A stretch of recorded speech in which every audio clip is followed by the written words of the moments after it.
ایک اور نکاح کا فائدہ کیا ہے؟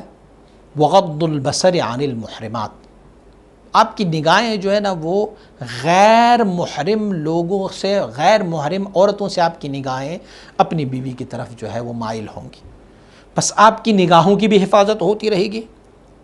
وَهُوَ بِالْاِعْتِزَالِ عَلَى وَجْهِ الْكَمَالِ وَإِلَّا فَيَتَعَثَّرُ فِي جَمِيعِ الْأَحْوَالِ۔ اب دیکھیں، ایک بندے کے اپنی بیوی ہونا تو وہ بہت آسانی کے ساتھ ان کی نگاہیں صاف اور ان کی نظر جو ہے وہ اپنی بیوی کی طرف آ سکتی۔ اچھا کسی کی شادی نہ ہو، بیوی نہ ہو، تو پھر ان کو اپنی محنت کے ساتھ، اپنی کوشش کے ساتھ اپنی نگاہوں کو پھر نیچے کرنا ہوگا۔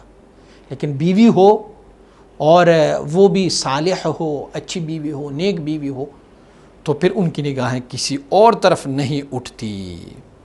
وَجَعَلَ عَلَيْهِ الصَّلَاةُ وَالسَّلَامُ لِكُلِّ عُضْوٍ زِنَا، کیونکہ حضور نبی اکرم صلی اللہ علیہ وسلم نے فرمایا کہ اعضاء کی بھی زنا ہوتی ہے، ہر عضو کا زنا ہوتا ہے۔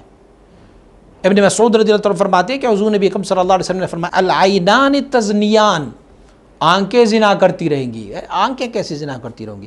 نامحرموں کو دیکھتی رہیں گی تو وہ ان کی زنا ہے۔ والیدان تزنیان، ہاتھ بھی زنا کار ہوں گے، غیر محرم کو ہاتھ لگاتے رہیں گے، یہ زنا کی صورت میں۔ والرجلان تزنیان، ٹانگیں، پیر، وہ بھی زنا کار ہوگی، وہ زنا کی طرف، نامحرموں کی طرف اٹھتے جائیں گے، تھا وہ زنا ہے۔ اور والفرج یزنی، اور فرج جو ہے اعلی تناسل وہ بھی زانی ہے۔ والنظر یہیج الحوائس، نظر جو ہے وہ وسوسوں کو اور بڑھا دیتا ہے۔ اگر ان کی نظر محفوظ رہیں، اپنی بیوی کی طرف آئے ان کی نظر، تو پھر ان کو وسوسے نہیں ہوتے ہیں۔ ان کے گھر میں اپنی بیوی ہو تو چلو اور کچھ نہیں ہے، کسی اجنبی عورت کی طرف دیکھا، ان کی باڈی کو دیکھا، تو پھر وہ یہ سوچیں گے کہ جو کچھ اس عورت کے پاس ہے وہی کچھ تو میرے پاس گھر میں موجود ہے، تو ان کو ایک عفت اور پاکیزگی ملے گی، تو وہ اپنی گھر کی طرف لائے گی۔ اور اسی طرح جب وساوس بڑھ جاتے ہیں، وسوسے آ جاتے ہیں، تو یحرک الحواجس، پھر جو ہے وہ ہوسیں بھی بڑھ جاتی ہیں، پھر گناہوں کی طرف وسوسہ جب آیا، دل میں خیال و تصور آیا، تو پھر وہ کیا ہوگا، وہ ان کی طرف اب قدم بھی اٹھانا ہوگا، پھر آہستہ آہستہ وہاں چلے جائیں گے۔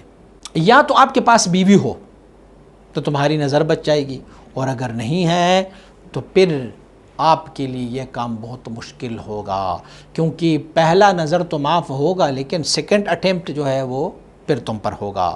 حضور نبی اکرم صلی اللہ علیہ وسلم نے سیدنا علی کرم اللہ وجہہ کو فرمایا لک الاولی وعلیک الثانیہ، تمہارے لیے پہلی نظر ہے، پہلا نظر پڑ گیا خیر ہے، لیکن دوسری دفعہ نظر اٹھایا تو وہ تم پر حجت ہے، تمہاری گرفت اس دوسرے نظر سے ہوگی۔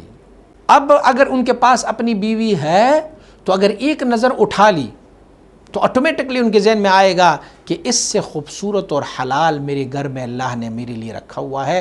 تو میں جیسے پہلے عرض کر چکا ہوں کہ اگر کسی خاتون پر نظر لگے تو وہ آئیں اپنے گھر میں اور اپنی بیوی کے ساتھ جماع اور ہم بستری کریں، تو ان کا وہ جو وسوسہ ہوتا ہے وہ ختم ہو جائے گا۔